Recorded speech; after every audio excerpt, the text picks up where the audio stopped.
नाजरीन, इस वक्त हम मौजूद है एडवोकेट शेख आमिर के साथ, जो कि कांग्रेस लीडर भी है। आज हम इनसे बात करेंगे और मुख्तलिफ जो टॉपिक्स है उन पे आज हम बात करेंगे। सर, पहले तो आपको बहुत बहुत खैर मकदम है सर हमारी चैनल में। शुक्रिया सर, हमारा पहला क्वेश्चन आपसे रहेगा कि अभी जो कोविड को रिलेटेड जो भी सिचुएशंस आज है, जैसा कि पूरे मुल्क में कहीं ना कहीं कुछ प्रॉब्लम्स आ रही है जो ऑक्सीजन को लेकर आ रही है, एज हम आपसे पूछना चाहेंगे being a Congress leader, Congress का क्या रोल है जो कि अभी प्रेजेंट सिचुएशन पूरे मुल्क में बन रही है? शुक्रिया आबिद साहब,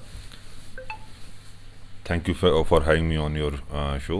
पहली तो ये बात है जहाँ तक आपने ये कहा कि कांग्रेस का क्या रोल है, पहले तो मैं ये बताना चाहता हूँ कि लोगों को पहले ये समझना चाहिए जो एक हवा बनाई जा रही है। देखो, सरकार जो है वो भारतीय जनता पार्टी की है और कांग्रेस जो है अपोजिशन में है।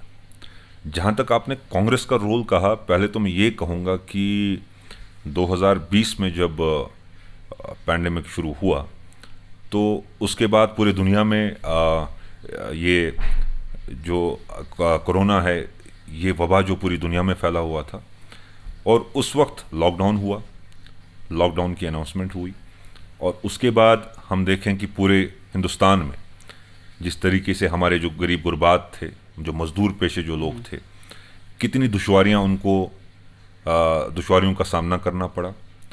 और उसके बाद जब कोरोना कंट्रोल हुआ और एक वक्फा था, एक इतना टाइम गैप था सरकार के पास कि वो इक़दामात ऐसे उठाएं, तैयारियां करें, क्योंकि सेकेंड वेव का आना, कहते थे कि सेकेंड वेव आ सकती है, और इतना वक्फा था, इतना वक्त था कि सरकार ऐसे इक़दामात ले कि आगे जो इस सेकेंड वेव आएगी उससे पहले हम तैयारी करें। चाहे वो आप जब कहते हैं ऑक्सीजन सिलेंडर्स की बात करते हैं, हॉस्पिटल्स में हम कहते हैं कि कैपेसिटी बढ़ाने की बात करते हैं, हॉस्पिटल्स में बेड अवेलेबल नहीं है, ऑक्सीजन की किल्लत हो रही है, लेकिन ऐसा नहीं किया गया। उसके बाद आप देखें इलेक्शंस हुए, इलेक्शंस में आपने देखा रैलियां कैसी हुई। उसके बाद आपने देखा कुंभ मेला जो है वो 1 साल बाद हो रहा था, उसको प्रीफोन किया गया, प्रीफोन करके 1 साल पहले उसको किया गया। और उसके बाद एक हब, देखो बार बार पिछली बार जब कोरोना हुआ था और लॉकडाउन हुआ था तो इल्ज़ामात जो थे आयद किए गए थे तबलीगी जमात पर, एक कम्युनल कलर इसको दिया गया था। बदकिस्मती की बात है क्योंकि सरकार ही कम्युनल है, इनका एजेंडा ही कम्युनल है, तो सारे इल्ज़ामात जो थे वो आप न्यूज़ चैनल्स पे देख रहे थे कि कैसे तबलीगी जमात जो एक ज़िम्मेदार जमात है उन पर कैसे इल्ज़ामात आयद किए गए। और उसके बाद आप देख लीजिए कि कुंभ मेला किस तरीके से उसका इनकाद किया गया और किस तरीके से वहाँ जो लोग थे, आपने देखा कि कोई SOPs फॉलो नहीं की गई, और मैक्सिमम जो पॉजिटिव केसेस अगर आपने देखे होंगे, मैक्सिमम पॉजिटिव केसेस वहाँ से आए। बिल सर, ये जो सवाल है कि सरकार जो एक कम्युनल रोल जो निभा रही है, आप कह रहे हैं, तो कहीं ना कहीं क्या इस कम्युनल रोल की वजह से जो गरीब तबका है वो पिस रहे हैं सर? तो यहाँ पे सवाल ये है कि वो अपना कम्युनल रोल जो निभा रहे हैं, लेकिन उसके साथ साथ जो गरीब तबका इस टाइम पे इन हालातों से गुजर रहा है, उनको उनके देखभाल के लिए कोई भी आगे नहीं आ रहा है। आप क्या कहना चाहेंगे सर इस बारे में? देखिए, पूरी दुनिया में कोरोना हुआ और जब इसकी तशरीफ़ आवरी हिंदुस्तान में हुई तो ये हिंदू और मुसलमान बन गया, ये और मस्जिद और मंदिर की बातों में ये अटक गया और इसको कम्युनल कलर दिया गया। आप जहाँ कहते हैं कि क्या कम्युनल कलर देने से क्या इसमें गरीब तबके का कुछ नुकसान हुआ, देख लीजिए, सिर्फ वहाँ वो नुकसान की आप बात करते हैं जब पिछली बार कांग्रेस ने गाड़ियों की बसेस का इंतज़ाम किया था तो उसको यूपी के बॉर्डर पर रोक दिया गया। वजह क्या थी? अपनी सियासी इंटरेस्ट को, पॉलिटिकल इंटरेस्ट को सेटिस्फाई करने के लिए गरीबों तक वो जो बसेस थी नहीं पहुंची, क्योंकि भारतीय जनता पार्टी नहीं चाहती थी कि कांग्रेस गरीबों के लिए कुछ करे। उसके बाद आप देख लीजिए कि रस्तों में कितने गरीब लोग, मजदूर पेशा लोग कितने मर गए, कितने लोग पैदल चल रहे थे, और उस सफर में कितने लोगों ने अपने जान से हाथ धो बैठे। तो कहीं ना कहीं यहाँ के लोगों की परवाह नहीं की जा रही है, अपनी सियासत की, अपने इक़्तिदार की। रियासत जिनमें इलेक्शंस हो रहे हैं, चुनाव की तैयारियां की जा रही थी, और गरीब जो तबका है दरकिनार और दरगुजर किया गया। और आप देख लीजिए, या तो कोरोना मार रहा है, अगर लॉकडाउन होता है तो गरीब पेशा जो है वो इसका शिकार हो रहा है। तो उनके लिए भी कोई इंतजामात और अहकामात नहीं लिए गए और उठाए गए कि ताकि वो जो गरीब तबका, बिकॉज इंडिया की जो हम बात करते हैं, गरीब तबका बहुत ज़्यादा है यहाँ पर, और बिलो पॉवर्टी लाइन जो लोग हैं काफ़ी हैं। तो वैक्सीन का भी अगर आप देखें कि वैक्सीन की अभी जो आप बात करते हैं, तो एक पूरी दुनिया में आप देख लीजिए, आप यूएस में वैक्सीन की रेट देख लीजिए, यहाँ पर 600, 1200 और 900 जो 3 वैक्सीन है, कोविशील्ड है, कोवैक्सीन है, और जो फॉरेन से आ रही है, तो 1200 तक इनकी रेट्स है। जबकि यूएस में अगर देखेंगे तो 300 से लेकर 300 मैक्सिमम वहाँ पे जो लोगों को वैक्सीन दी जा रही है। तो आप देख लीजिए कि वैक्सीन भी एक ऐसी चीज़ बन गई कि जो यहाँ पर गरीब तबका उसका अफोर्ड नहीं कर सकता है। तो सियासत हो रही है, और सियासत, मैं मानता हूँ सियासत एक बहुत अजीम चीज़ है, एक अच्छा काम है, लेकिन जब सियासत सही तरीके से की जाए, उन लोगों के लिए की जाए जो लोग हकदार हैं, मोहताज हैं, यतीम हैं। जो आप देख लीजिए कि यहाँ पर इस वक्त सबसे ज़्यादा जो परेशानी है वो गरीब तबके की है। सर मेरा एक और सवाल है कि अभी जो लॉकडाउन चल रहा है, तो सरकार ने जो भी कदम उठाए, लॉकडाउन तो बिल्कुल लगाया, लेकिन इसके चलते जो इकॉनमी है हमारी कंट्री की, वो बहुत ही कम होती जा रही है, लो होती जा रही है। हमारा जीडीपी जो है दिन ब दिन गिरता जा रहा है। क्या सरकार के पास कोई अल्टरनेटिव इस टाइम पे है, या इनको कौन से अल्टरनेटिव लाने चाहिए ताकि जो इकोनॉमिक जो प्रॉब्लम्स आ रही है ये ना आए? देखिए, जहाँ तक आप इकॉनमी की बात करते हैं, इकॉनमी तो 2014 से ही इकॉनमी का बुरा हाल है। जीडीपी तो 2014 से ही गिरती आ रही है, और एक बहाना इनको मिल गया था कोविड के चलते और लॉकडाउन के चलते कि पूरी दुनिया में बुरा हाल है, तो इसमें कोई कंट्रोल नहीं कर सकते हैं। लेकिन मुझे लगता है ये मैन मेड डिज़ास्टर है, पूरी इकॉनमी को ख़त्म कर चुके हैं। हर चीज़ को आप देख लीजिए कि इनने जिस जिस चीज़ में एक्सपेरिमेंट किया, डिमोनेटाइजेशन की गई, जीएसटी किया गया, और अभी डिमोनेटाइजेशन का एक कुल्हाड़ी पड़ी थी, तो उसके बाद उनने जीएसटी का, तो हर मामले में जो इनके पॉलिसीज़ एंड प्रोग्राम्स, जितनी प्लान्स हैं, वो फेल हो रहे हैं। और ऐसा लगता है कि जो इकॉनमी की हम बात करते हैं, मुल्क की इकॉनमी के बारे में नहीं सोचते हैं, या अपनी जेब भरने के बारे में सोचते हैं। आपने हाल ही में देखा कि प्राइम मिनिस्टर की हमने वो कहा कि उनकी रेजिडेंस की बनाने की बात चली, उससे पहले पार्लियामेंट की, नए पार्लियामेंट बनाने की बात चली थी, उसके पहले आप देखिए भारतीय जनता पार्टी का जो हेडक्वार्टर है उस पर कितना पैसा लगा, उसके बाद आप देख लीजिए कि स्टैचूज पे, पटेल की स्टैचू पे कितना पैसा लगा। और वही पैसा अगर इस वक्त गरीब तबके के लिए एक इनपुट दिया गया होता, शायद मुझे लगता है कि इतनी परेशानी और इतनी महामारी नहीं होती।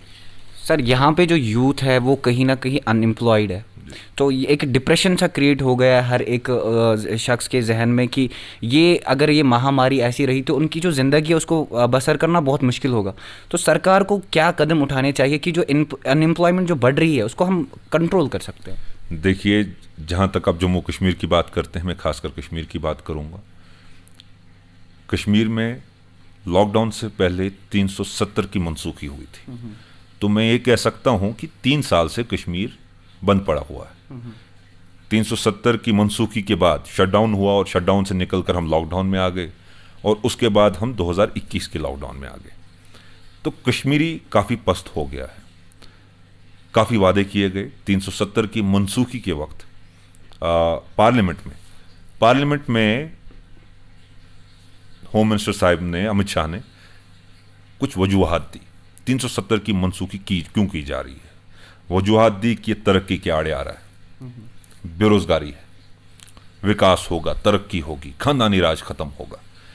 तो इससे ये जो वादे किए गए, जो वजूहात दी गई, इसके साथ साथ वादे भी दिए गए कि बेरोजगारी नहीं रहेगी, विकास होगा, तरक्की होगी, खानदानी राज खत्म होगा, कश्मीर, नया कश्मीर। आप बार बार सुनते हैं नया कश्मीर, और नया कश्मीर के जो एजेंट्स हैं, आप रोज़ उनको देखते हैं टीवी पे चिल्लाते हुए कि हमने नया कश्मीर बनाया है, और नए कश्मीर में कुछ गिने चुने लोगों को आगे लेकर वो बता रहे हैं। देखिए, मैं आपको बताऊंगा, जैसे ये इंटरव्यू मैं आपके साथ कर रहा हूं, ज़रूर लोग जो होंगे, यहाँ के नौजवान जो होंगे, वो शाम को इसी इंटरव्यू पे कमेंट्स देखेंगे, मुझे कोस रहे होंगे। क्यों कोस रहे हैं, वो मेरे खिलाफ क्यों हैं? बहुत सारे, मैं कहूँगा कि मैं इसको बड़े वसूख के साथ कहता हूं कि 90% लोग मुझे जानते नहीं होंगे, तो वो मेरे खिलाफ क्यों बोलेंगे? वो मेरे खिलाफ नहीं, वो इस सिस्टम के खिलाफ बोल रहे हैं। वो एक इस ऐसे सिस्टम के खिलाफ जिस सिस्टम ने उनको कभी मौका नहीं दिया, एक प्लेटफॉर्म नहीं दिया। जब यहां के नौजवानों को एंटरटेनमेंट फैसिलिटीज नहीं है, रिक्रिएशन फैसिलिटीज नहीं है, बेरोजगारी है, और जो वादे दिए गए थे उसके बाद आप देख लीजिए कि जो कश्मीरियों की कहीं ना कहीं हो सकता है कि एस्पिरेशंस भारतीय जनता पार्टी से बढ़ गई होंगी, और उसके बाद अब वो एस्पिरेशंस आहिस्ता आहिस्ता आप देख लीजिए कि वो एलिनेशन में तब्दील हो रही है। और यहां के नौजवान अगर सियासत में जाना चाहते थे तो उनको सियासत के दरवाजे बंद पड़े मिले, चाहे वो किसी भी पार्टी की आप बात करें। मैं एक मिडिल क्लास फैमिली से हूं, मेरा कोई पॉलिटिकल गुरु नहीं था, पॉलिटिकल मेरे फैमिली से कोई पॉलिटिक्स में नहीं है। मेहनत करके जहां तक पहुंचा हूं, पहले तो ऊपर वाले का शुक्रिया अदा करता हूं, उसके बाद मेरे घर वालों का, लेकिन बड़ी मेहनत से और अपना रास्ता बड़ी मुश्किल से निकाला। बहुत सारे मुश्किलात का सामना करना पड़ता है, लेकिन यहाँ के जो अपॉर्चुनिटीज़ हैं वो क्रिएट नहीं हुई, कैपेबिलिटीज़ को डेवलप नहीं किया गया। और उसके बाद आप कहते हैं कि नौजवानों में बेरोजगारी है। अरे भाई, कश्मीरियों के साथ आप देख लीजिए भाई, कितने वादे 2014 से कितनी बातें हुई हैं। ऐसा लगता है कि पूरा कश्मीर रोजगार हो गया है अगर हम शाम के न्यूज़ आवर्स देखें। 370 के बाद जिस तरीके से यहाँ पर बाहर की डेलीगेशंस को लाया गया, उनको कश्मीर के नज़ारे कराए गए, हम बंद पड़े हुए थे, लेकिन वो कश्मीर के नज़ारे, वो कश्मीर में खुलेआम घूम रहे थे और पूरी दुनिया को ये दिखाया जा रहा था कि कश्मीर बिल्कुल ठीक है। तो सर कहीं ना कहीं ये मतलब यहाँ पे जाहिर हो रहा है कि जो ग्राउंड सिचुएशंस जो थी, जो ज़मीनी सतह पे जो हालात थे, क्या वो कहीं ना कहीं लोगों से छुपाए गए हैं? देखिए, बाहर के लोगों से तो बिल्कुल छुपाया गया। उनको किसी एक लोकेशन पे जाकर अपने लोगों को वहाँ खड़े रखकर दिखाया गया कि कश्मीर की सूरत हाल ठीक है। देखिए, कश्मीर में किसी भी मुल्क को, किसी भी सोसाइटी को, रियासत को, किसी भी कौम को अगर तरक्की की राह पे चलना है, वहाँ के नौजवानों को मजबूत करने की ज़रूरत है। और तरक्की की मशाल अगर कोई उठा सकता है, वो नौजवान उठा सकता है। जम्मू कश्मीर की बात करें, हमारे मुल्क की बात करें, 70% यहाँ की जो तादाद है वो नौजवानों की है। तो जिस मुल्क में 70% तादाद जो होगी, 20 से लेकर 45 तक अगर हम कहेंगे, वो अगर नौजवानों की है, तो उस मुल्क की जो रीढ़ की हड्डी है वो नौजवान है। लेकिन जब हम कश्मीर की बात करते हैं, कश्मीर में आप जो भी फैसला, जो भी बात, हिंदुस्तान में 28 स्टेट्स हैं। 28 स्टेट्स में अगर आप देखेंगे, शाम को जब न्यूज़ आवर लगता है तो कश्मीरी शाम को जब टीवी देखते हैं तो मुद्दा कश्मीर होता है। इलेक्शन बिहार में होता है, मुद्दा कश्मीर होता है। इलेक्शन यूपी में होता है, मुद्दा कश्मीर होता है। तो हमारे नाम पे सियासत की जाती है,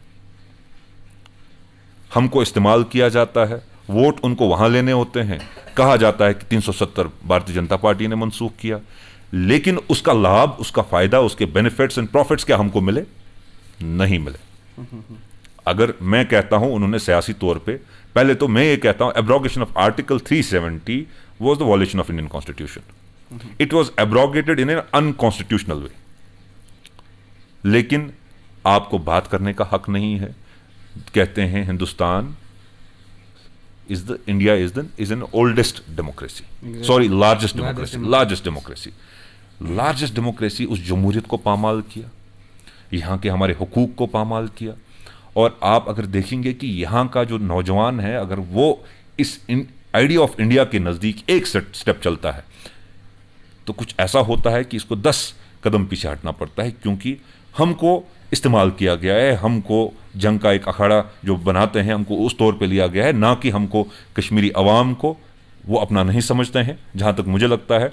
और कांग्रेस जो है, जहाँ तक कांग्रेस पार्टी की एक सेकुलर पार्टी है, सेकुलर पार्टी है। देखिए, अगर आप नेशनल कॉन्फ्रेंस की बात करेंगे, वो भी कभी ना कभी इनके साथ हाथ उनने जोड़ा है। उमर अब्दुल्ला साहब उनकी कैबिनेट में मंत्री थे। उसके बाद आप अगर पीपल्स डेमोक्रेटिक पार्टी की बात करेंगे तो भारतीय जनता पार्टी को यहाँ लाने में सबसे अहम रोल जो है पीडीपी ने निभाया। उनके साथ उन्होंने हाथ मिलाया, उनको यहाँ के सेक्रेटरीट में लाया, ताकि वो भी यहाँ के कश्मीर की जो वीकनेस थी कहाँ, तो उन्होंने उसका अच्छे तरीके से इस्तेमाल किया और उसके बाद 370 की मनसूखी हुई।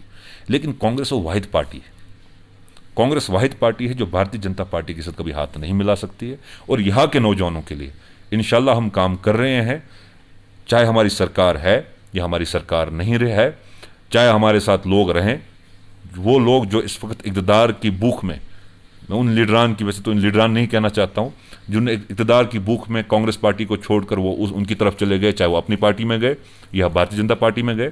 लेकिन मैं ये कहना चाहता हूँ कि कांग्रेस अपने अभी भी आप देखेंगे कोविड का महामारी चल रही है, और हमारे जो ऑल इंडिया यूथ प्रेसिडेंट हैं उनको क्वेश्चन किया गया, जबकि वो उन्होंने बहुत बेहतरीन अच्छा काम किया, फिर भी उनको बुलाया गया क्योंकि वो नहीं चाहते हैं कि लोगों के लिए कोई काम करे। सर, एक मैसेज आप क्या देना चाहेंगे जो भी लोग आपको देख रहे हैं, आप एक कांग्रेस के उभरते हुए लीडर है, तो आपसे हम एक मैसेज जो लोगों के लिए आप देना चाहेंगे, क्योंकि बीइंग ए यूथ लीडर, क्योंकि आप खुद भी यूथ में ही आते हैं, तो आपका इंप्रेशन जो यूथ के लिए है, एक मैसेज जो आप देना चाहेंगे सर। देखिए, जहाँ तक नौजवानों की बात है, मैं बार बार कहता हूँ कि नौजवान को मजबूत करने की ज़रूरत है, और जब आप मैसेज कहते हैं कि यहाँ की यूथ, मैं बार बार कहता हूँ कि यहाँ के नौजवान को जमहूरियत से, सियासत से भरोसा उठ गया,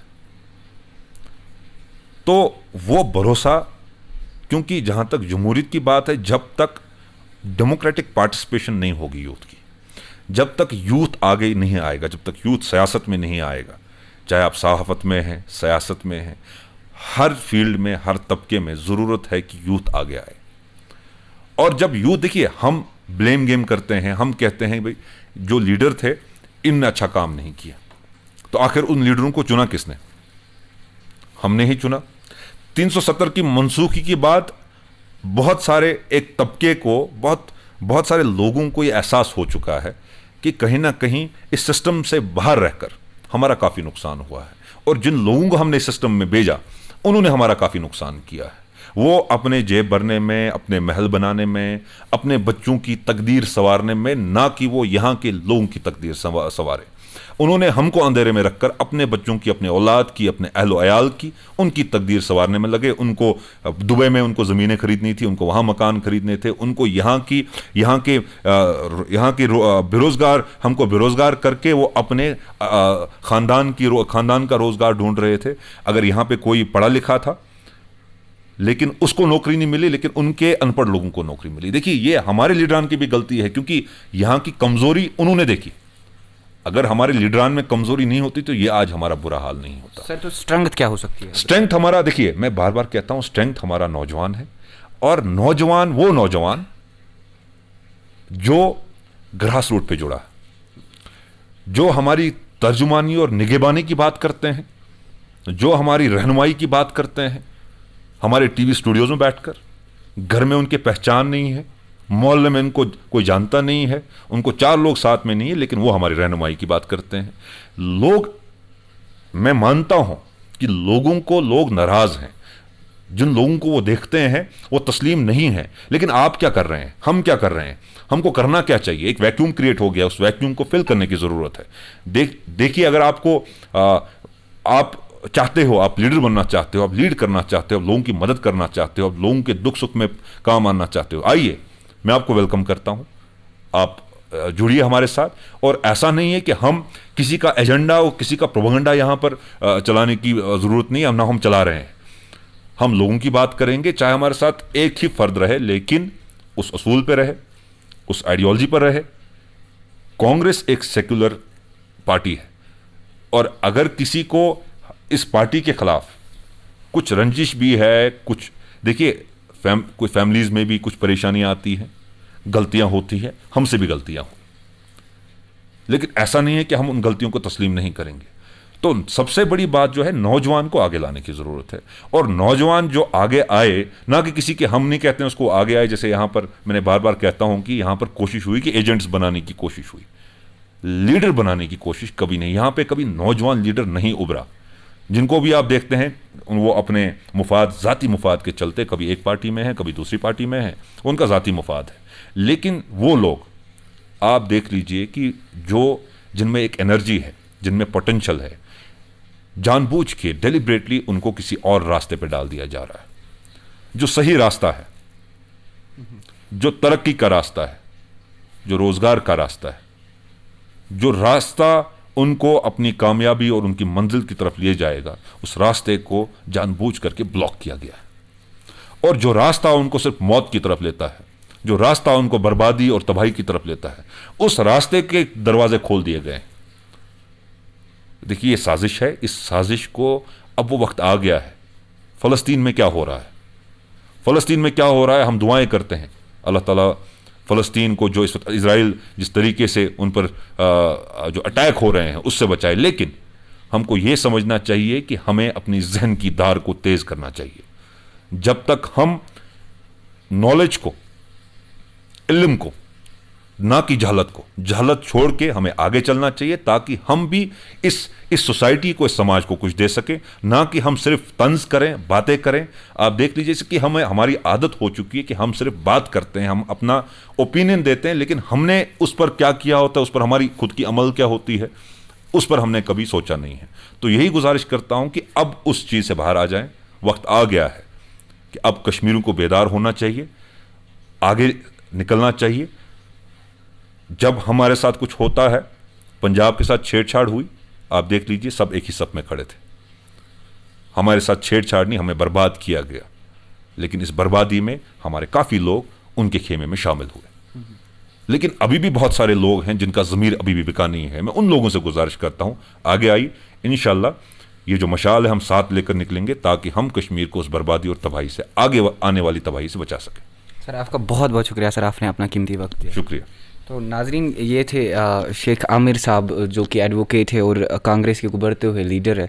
तो यहाँ पर अभी आपको यही बता सकते हैं आपकी जो इनका नज़रिया है, जो बीजेपी जो इस टाइम पे हुकूमत है, वो यही है कि कहीं ना कहीं जो लोग हैं, जो गरीब तबके के लोग हैं, और जो यहाँ पे सरकार जो अभी प्रोपेगेंडा चला रहा है, उससे कहीं ना कहीं जो लोग हैं वो बिल्कुल उसके जद में आ रहे हैं, जिसकी वजह से यहाँ पे अभी ग्राउंड लेवल पे सिचुएशन जो है कहीं ना कहीं ख़राब ही दिखाई दे रहे हैं। आप देखते रहिए JK रेवोल्यूशन। कैमरामैन मुहीब के साथ मैं एहसान।